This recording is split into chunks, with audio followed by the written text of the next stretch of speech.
Hi guys, and welcome to today's video where I'm going to be showing you how I installed this Harvier wood-fired sauna stove, and this is going to include cutting through the ceiling in my brand new sauna.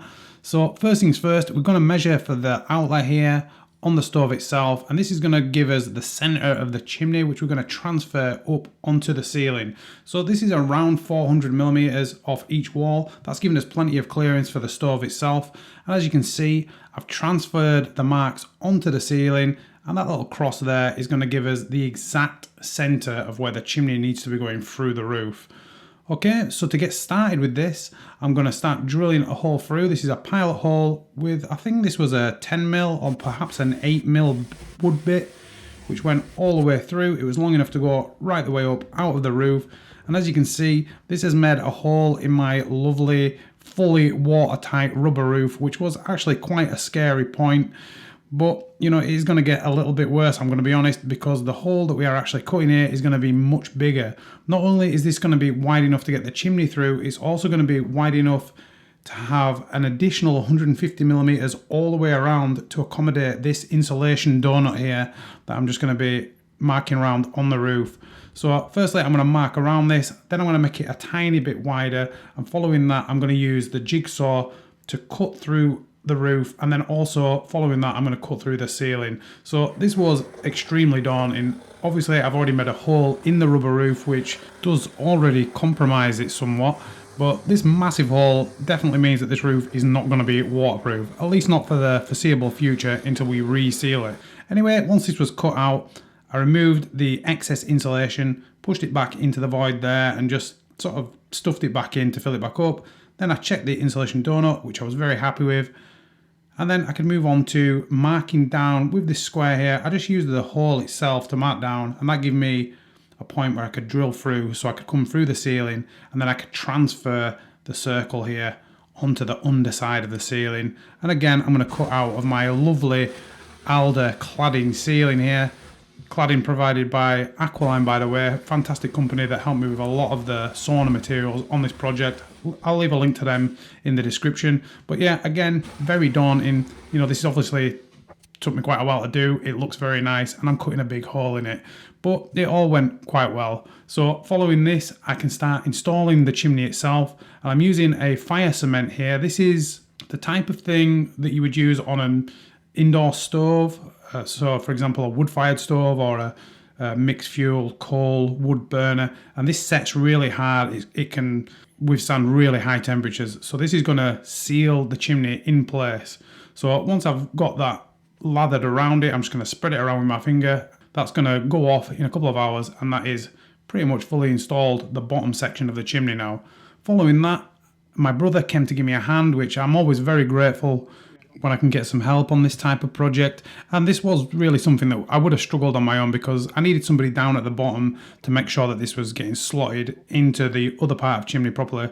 But it was relatively simple. It was pressure fit, and I just pushed it down. Following that, I added the insulation donut with the steel pass-through wrapped around it, and as you can see, this fit quite nicely. However, we did have one major problem here, and that was that we're working in the middle of winter here, and it was starting to get a little bit darker, and before you knew it, it just got really dark all of a sudden. And as you can see, we're working in pitch black. I'm having to use a lamp to finish this off.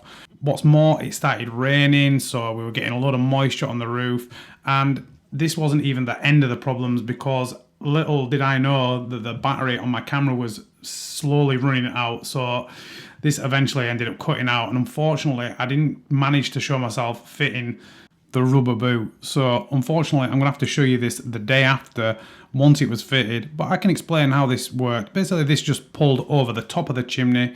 You can see that we've got the metal strap there, which is tightened with a screw that gets it really nice and tight on the chimney. I also used fire silicone there to completely seal that. And then the boot itself, there is a steel ring in the edge of it, and then I've gone through that with these kind of bolts with washers under them, which are waterproof themselves.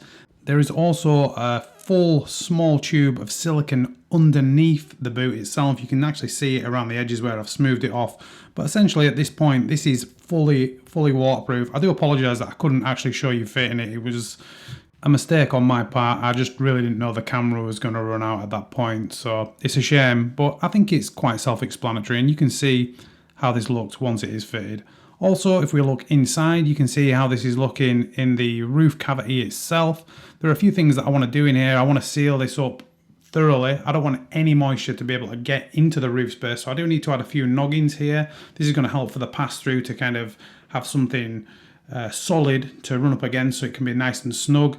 Also, you can see here the vapor barrier has been cut, and that really needs solving because we don't want any moisture getting between the vapor barrier and the cladding, else it becomes useless. So what I'm going to actually do here is I'm going to seal this, as you can see now, with aluminium tape, and I basically just folded this over the edge of the cladding, and then that's gone onto the vapor barrier itself, sticking them together. So it's basically just sealed this part of the pass-through.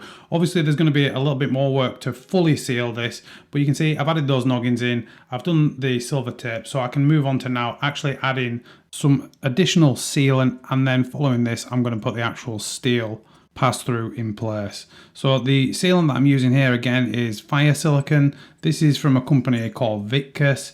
You can get it on Amazon. I'll leave a link in the description for that. But I'm basically just going around the bottom of the boot and just thoroughly sealing this.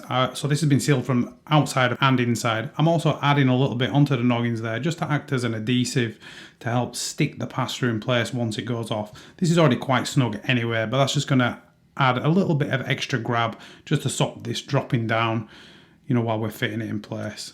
Following this, I'm going to add a load more silicone to the top of this, to the bottom, all around any joints, and I'm going to show you exactly what that looks like now. So you can see that this pass-through now is completely sealed. There should be absolutely no chance of any moisture getting through into the surrounding roof space. I've really gone to town on this. Anywhere where there was any possible gaps, I've added that silicone.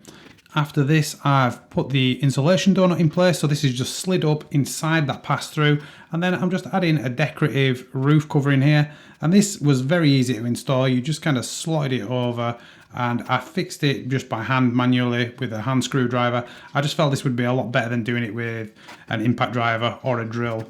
After this, I started adding the stones into the stove themselves. This was quite a tedious job, it took a long time, so I'm just going to skip past that and show you the final result. You can see I've washed all the stones here, but it's looking really nice, and I'll show you what it looks like also a little bit later once these are dried out. You may also notice just to the right of the screen here, you can actually see the benches installed. There's also some duct boards on the floor there, so I'm going to be showing you how I created those in the next video. But yeah, the Harvier stove looking absolutely lovely. Again, I purchased this from a company called Aqualine, really great company, so I will leave a link to those in the description. But yeah, I'm absolutely delighted with how this looks. Obviously, if you want to see the rest of this project and the full time lapse that I'm going to be creating at the end, make sure you are subscribed, like the video. Any questions, please leave a comment down below, and I will see you in the next video, guys.